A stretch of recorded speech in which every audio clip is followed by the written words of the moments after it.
500 drones, no warning, no broadcast, no identification, no response to repeated naval hails. Just 500 Iranian drones rising out of coastal launch zones, fishing clutter, disguised civilian signatures, and inland mobile batteries, then pushing toward a U.S. warship in the most dangerous choke point on Earth. It begins in the Strait of Hormuz before sunrise, in that gray hour when sea and sky still look unfinished, when radar sees everything and explains nothing, and when the smallest threat can hide inside the largest amount of noise. On one side, Iran's coast. On the other, one of the busiest and most politically explosive shipping corridors on the planet. In between, tanker lanes, patrol routes, civilian traffic, heat blur, weak dawn light, and a U.S. warship cutting through the strait under full watch condition, wrapped in antennas, missiles, radar arrays, electronic warfare systems, and enough firepower to dominate most fights before they begin. But Hormuz is not most places. In Hormuz, a threat does not have to be large. It just has to appear too late. The ship is not drifting casually through calm water. Nothing about this transit is casual. Every sensor is working. Every watch station is alert. Every horizon is being checked by people who know that the Strait of Hormuz has a habit of turning routine movement into history in a matter of seconds. Then the air picture changes. At first, the returns look wrong, but not alarming. Small contacts, fast, intermittent, some blink in and out, some merge with background clutter. Some appear where civilian traffic should not produce them. The operators narrow their eyes, refine filters, check sectors again. The Gulf is full of noise, bird groups, coastal interference, merchant electronics, atmospheric distortion, false tracks, broken returns skimming low over water. That kind of confusion is normal. But normal confusion does not multiply this fast. And false returns do not begin arriving in organized waves. One by one, then cluster by cluster, the contacts start appearing from multiple bearings. North, northwest, coastal edge, inland approaches, low over the water, higher over shipping lanes, then more. Separate contacts become a shape. Separate vectors become pressure, not toward civilian traffic, not toward open water, not toward any random commercial lane, toward the U.S. warship, toward the most heavily defended target in that part of the sea. Inside the combat spaces below deck, the atmosphere hardens all at once. No panic, no shouting, no wasted emotion. Just that cold professional shift-trained crews make when uncertainty becomes pattern. And pattern starts closing distance. Tracks are tagged. Bearings are called. Altitude bands matter. Speed estimates tighten. Electronic warfare teams lean in. Weapons officers stop asking whether the contacts are anomalies and start calculating how many seconds remain before anomalies become attack geometry. 500 drones. At that number, ambiguity starts to die. 10 can probe, 20 can harass, 50 can saturate a local defense. 500 is not a probe. 500 is planning. 500 is doctrine. 500 is an attempt to flood the defender eyes, ears, processors, priorities, and firing windows all at once. That is the gamble. And for a few hard minutes over the Strait of Hormuz, it looks like Iran is prepared to make it. If you want the full truth, hit like so this story reaches more people. The Strait of Hormuz is not just a strategic waterway. It is compressed geography weaponized by politics, traffic, coastline, and fear. There is no comfortable depth there, no forgiving ocean space, no clean horizon long enough to absorb mistakes. Everything is tighter, faster, more visible and less understandable at the same time. A threat launched in Hormuz does not need much time to become immediate. Iran understands that better than anyone. For years, it built doctrine around asymmetry. It cannot outbuild the United States ship for ship in open blue water naval combat. So instead of matching American naval power directly, it has spent years expanding something else. Drones. Cheap drones, fast drones, one-way attack drones, recon drones, relay drones, decoy drones, low-altitude sea skimmers, loitering munitions, signal confusion platforms. Saturation waves designed around one brutal idea. If enough cheap airborne threats arrive from enough angles at enough different altitudes, even a modern warship can be forced into a decision cycle too crowded to solve perfectly. That is the theory. And on this morning, 500 drones come to test it. The warship is not isolated, of course. No U.S. warship transits Hormuz blind. Surveillance from other platforms feeds the broader picture. Regional assets are listening. Air cover can be pushed forward. Other hulls in the area contribute to the understanding of the fight even before they contribute physically to it. But in the opening minutes, this ship is the one directly under pressure, the one that must turn understanding into survival before the sky finishes filling. At 30 nautical miles, the threat still feels theoretical. 500 contacts, multiple approach lanes, different altitudes, some low and fast, some slow and deliberate, some hanging back, some advancing in pulses, no civilian explanation, no response to warnings, no harmless pattern. Their timing suggests coordination, their geometry suggests sequencing, their mass suggests this was designed to look overwhelming from the beginning. The tactical team does not need drama, it needs order. Electronic warfare to active posture. Decoy systems ready. Missile defense logic prioritized. Close-in guns spun up. Optical systems confirm lead bands. Air picture fused. Possible intercept support requested. No one on that ship needs to be reminded what even one successful drone strike can do. A single explosive drone does not need to sink a warship to change history. One detonation on an exposed mount. One hit near radar arrays. One impact on aviation fuel points. One fire in the wrong compartment. One image captured from a tanker bridge and circulated globally before the smoke clears. That is why the danger is real long before impact. At 24 miles, the attack widens. And that is when concern becomes something sharper. The swarm separates into purpose-built layers. One band stays low over the water, hard to classify until late. Another climbs just high enough to trigger early attention. Another holds back as a reserve wave. Another drifts wide to stretch defensive arcs. Smaller clusters hug the clutter of commercial routes, using tanker traffic and coastline interference to complicate line of sight and electronic sorting. From the bridge, the sky would look uncertain. From the combat displays, it looks terrifyingly deliberate. The first electronic countermeasures go live and immediately start peeling away meaning from the incoming mass. Some drone signals warp, some lose coherence, some begin drifting. But too many keep coming. That is the entire point of saturation. Do not rely on one guidance method. Do not depend on one attack lane. Do not allow one defensive success to solve the whole problem. At altitude, surveillance support begins clarifying what the raw picture could not. Lead decoys, trailing strike elements, relay nodes holding the shape together, probable reconnaissance drones trying to map emissions. The mystery begins to disappear, and mystery is what mass drone warfare needs most, because a swarm works only if the defender sees fragments, only if false threats and real threats arrive blended together, only if confusion reaches the firing solution faster than clarity does. But once the attack can be separated into layers, its terror changes form. It becomes math, bearing, altitude, speed, signal type, priority, probability of kill, order of engagement.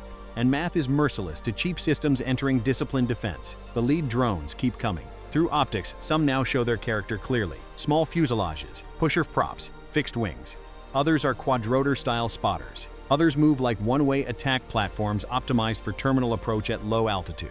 Some are almost certainly expendable decoys built only to force early shots. At that distance, the exact model stops mattering. Intent is enough. 20 miles, then 18, then 16. Inside the US ship, the countdown is measured not in numbers but in shrinking options. The incoming mass is faster in aggregate than the opening estimates suggested. Not every drone is fast.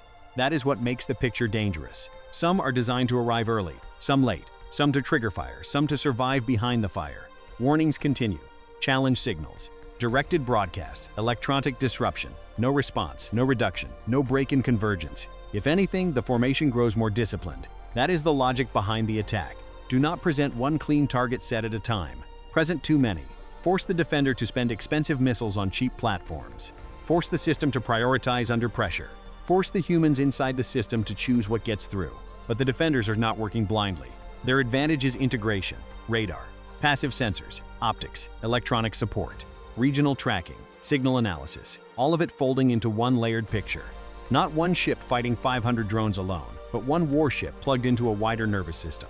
Comment lockdown if you think this was the moment the trap was already closing. At 12 miles, the atmosphere changes again. Now the ship is no longer observing the problem, it is solving it. Electronic attack begins stripping coherence from the outer edges of the swarm. Several drones wander off axis. A few drop altitude badly. One clips the water. Another circles uselessly, signal blind and disconnected from the larger attack rhythm. But the center mass keeps pressing. Then the first intercepts begin. Not a cinematic wall of fire. Not uncontrolled panic. Just controlled violence applied where the probabilities are clearest. A defensive missile launches. Then another. Two lead attack drones vanish into fragments and flame before the echoes of launch fully fade across the water. Moments later, a third comes apart, then a fourth. The ship is not trying to kill everything at once. It is trying to kill the right things first. That difference matters. Because once the lead wave is disrupted badly enough, everything behind it must adjust. Adjusting creates delay. Delay breaks timing. Broken timing is fatal to swarm logic. At 10 miles, the sky starts to split into winners and losers. Several decoys are allowed to continue longer than the attackers expected, because the warship does not waste premium defense on cheap noise. Real threats are being separated by behavior, signal discipline, and flight profile. This is where professionals start defeating spectacle. The attackers brought numbers. The defenders brought hierarchy. Then the guns joined the fight. close-in systems wake fully, and the sound changes from distant tension to immediate survival. Tracer streams carve upward into the dawn. One low sea-skimming drone disappears into sparks so quickly it looks as if it never existed. Another takes a burst, staggers in the air, then spins into the water. Debris falls through its own smoke. The approach lines begin to wobble, not break. Not yet, but wobble. And wobble is how doctrine starts dying, because once spacing gets imperfect, timing gets imperfect. Once timing gets imperfect, layered arrival becomes staggered arrival. Once staggered arrival begins, the defender can stop fighting a swarm and start fighting targets. 8 miles. The ship is now deep inside the ugliest zone of the engagement. Some drones are still high enough to track cleanly. Others are descending. Others are masked briefly by sea clutter, tanker superstructures, and the electronic chaos of a crowded strait. The closest bands are entering the distance where every second forward sharply raises the chance that something slips through. On internal circuits, the voices remain calm. Range calls, sector updates, magazine status, target handoff confirmations. That calm is not comfort, it is repetition. The sound of crews trained so hard on worst-case air defense that the real thing arrives almost as procedure. 6 miles. Now the smallest delay can become catastrophic. A mid-altitude cluster breaks left, trying to pull defenses wide. A low band uses the distraction to accelerate. A third wave hangs behind, waiting for the first detonations, hoping smoke and debris will open a corridor. That is the real danger of a drone saturation attack. Not the first thing you kill. The thing using the first thing you killed as cover. The warship answers with discipline. Missiles for the highest probability terminal threats. Guns for the low runners. Electronic disruption for relay logic. Decoys ready if any leakers survive into the final envelope. Then one drone gets closer than anyone wants. It darts through broken tracking for just long enough to become the most dangerous object in the sky. 5 miles, then 4.6, then 4.2. Its profile is small, fast, hard to hold. Its route is ugly and direct. That kind of contact changes the entire emotional texture of a fight, because everyone understands the same thing at once. If even one gets through, the rest of the story no longer matters. The ship's forward system corrects, tracks, leads, fires impact. The drone bursts into a white-orange flash off the starboard quarter. No hit, but close to remind everyone that intercepted and comfortable are not the same word. Type yes if you want to see all targets hit at once. Now the main body arrives. Not as one perfect wave. As a collapsing storm, drones dive from medium altitude. Sea skimmers race in low. Decoys tumble through false vectors. Some are burning already. Some are signal blind. Some are still terrifyingly on course. The defenders do not lose control, but the geometry becomes sickeningly tight. Every engagement now unfolds inside shrinking seconds. There is no room left for theater. No room left for warning. Just kill chains shortening toward impact. At 3.8 miles, a relay drone holding part of the western attack pattern is identified and destroyed. The effect is immediate. Nearby drones begin conflicting turns. 2 descend too early. 1 drifts wide. Another overshoots its intended lane. The swarm has not lost mass. It has lost coherence. And in a coordinated attack, coherence is everything. Without it, 500 drones are no longer one weapon. They are individual problems dying in sequence. That is when the defense becomes ruthless. The portside guns erase 3 low contacts in seconds. A missile takes a fast mover trying to descend into the ship's aft blind geometry. Electronic warfare strips guidance from another cluster, sending 2 drones into the sea and 1 into a panicked climb that exposes it to easy fire. Still, the fight is not over. The worst part of saturation combat is never the opening wall. It is the residue. The last determined contacts that emerge through smoke, chaff, fragments, disrupted signals, and collapsing formation logic after the defender has already spent time and ammunition killing everything else. And at 3.1 miles, that residue appears. A late-wave package, nearly 4 drones, not high, not dramatic, low, fast, and disciplined. They had used the earlier chaos as cover, conserving approach angle while the main waves absorbed attention. Now, with the sky already burning and the ship already firing, they drive straight into the gap between distraction and exhaustion, hoping enough of both remains to matter. Some appear to be strike drones. Some likely carry fragmentation warheads. Others are almost certainly decoys escorting the real terminal threats. This is the part planners fear most. Not the obvious attack. The follow-up attack. The one that arrives after nerves, eyes, and magazines are already under strain. Except strain has not become collapse. That is what the Iranian operators seem to realize too late. The ship still holds firing discipline. The sensors still hold the picture. The electronic warfare layer still works. The close-in systems have not been blinded. No corridor is opened. No panic has formed. At 2.7 miles, the first of the late-wave drones detonates under gunfire and falls burning into the wake. Another follows seconds later. A third keeps coming. Then a fourth. One of them survives longer than it should. Far longer. It jinks through debris. It disappears briefly in smoke. It reappears low over the water, now close enough that nobody on board needs a display to understand the danger. 2.0 miles, 1.8.5. The internal radio traffic gets shorter, cleaner, harder. Nobody needs speeches now. If that drone reaches exposed structure, nobody will remember how many others were stopped. They will remember the one that was not.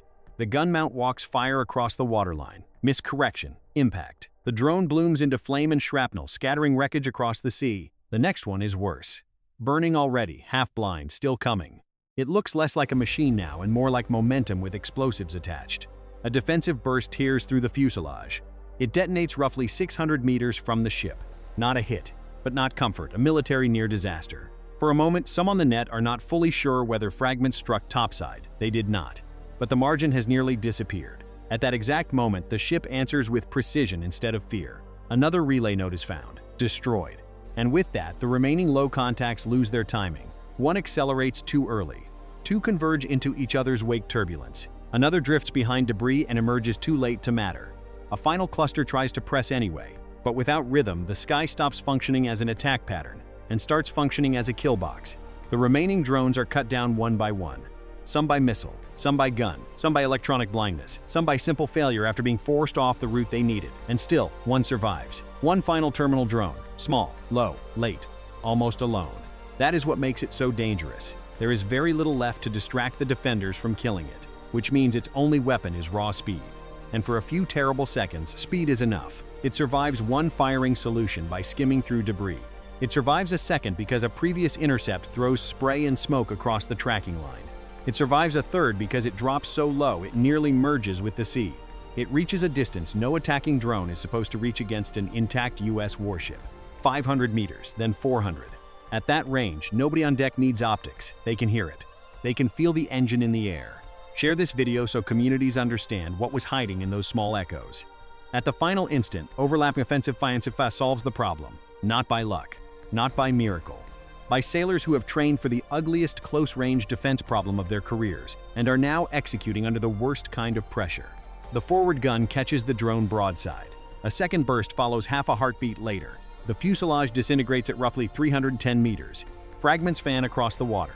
Then a deeper secondary blast confirms what every defender feared from the start. That drone was loaded for terminal strike. And just like that, the attack begins to die. Surviving drones lose direction. Some crash. Some turn north. Some fall into the sea after guidance collapse. Some continue on useless headings away from the ship. Some detonate harmlessly after losing target lock. But the assault has failed. By the time the worst of the dawn light reaches the water, the warship reports no hostile drone remaining inside lethal approach geometry. 500 launched. Dozens destroyed at range. More shredded inside layered defense. Relay drones eliminated. Decoy bands exposed. Terminal threats intercepted. Ship intact. Radar intact. Combat systems intact. No catastrophic fire. No mission kill. No American warship burning in the Strait of Hormuz before sunrise. Because that is the true theory behind saturation warfare. Not equal strength. Unequal consequences. Iran did not need 500 drones to survive. It needed one to hit somewhere unforgettable. America's answer was expensive in ammunition, interceptors, wear, and readiness cost. But cost is not the first number that matters in a close-range naval attack. Outcome is, the ship survives, the crew survives, the mission survives. The world does not wake up to viral footage of a US warship crippled in Hormuz by a cloud of cheap machines. And that is why the attack fails strategically the moment the last terminal drone comes apart short of steel. Because the swarm proved something real. It proved that a US warship in Hormuz can be pressured, compressed, nearly reached. It proved that enough cheap drones, launched in sufficient numbers and layered with discipline, can drag even advanced naval defenses into seconds from disaster geometry. But it proved something else too. A modern US warship is not just a hull with weapons attached. It is a layered moving network of sensors, doctrine fire control, electronic warfare, overlapping crews, and decision chains trained to solve chaos faster than chaos can arrive. The attacking plan had real strengths: distributed launch points, multiple altitude bands, decoy pressure, relay coordination, late-wave terminal lanes, civilian clutter used as masking, false signatures designed to waste defensive fire. Every layer was real. Every layer got close. Every layer failed. Not because the ship was untouchable. You just heard how close it came. Not because the defenders felt no fear. They were seconds from catastrophe more than once. The attack failed because the ship never fought as isolated equipment reacting piece by piece. It fought as one organism, one picture, one timing chain, One shield built from multiple layers working at the same time. And in the end, that is what broke the swarm. Not just better weapons, not just better hardware. A faster network of people making cleaner decisions under pressure than the attackers could sustain while dying in the sky. By sunrise, the U.S. Warship is still moving through Hormuz. Damage control teams are checking for fragments. Sensor crews are recalibrating after high-volume engagement. Gunners are resetting. Electronic warfare teams are reviewing the attack pattern. And the ship, the exact symbol the assault was to wound, is still operational. 500 Iranian drones came for a headline. They found a system. If this shocked you, comment Hormuz below. If this breakdown changed how you see modern naval warfare, hit like, tell me in the comments whether sheer numbers are still the deadliest weapon in the strait, or whether layered defense now breaks drone swarm doctrine before it can finish the job. And subscribe because the next video goes even deeper into the exact defensive layers that kept a U.S. warship alive when 500 Iranian drones tried to turn Hormuz into fire.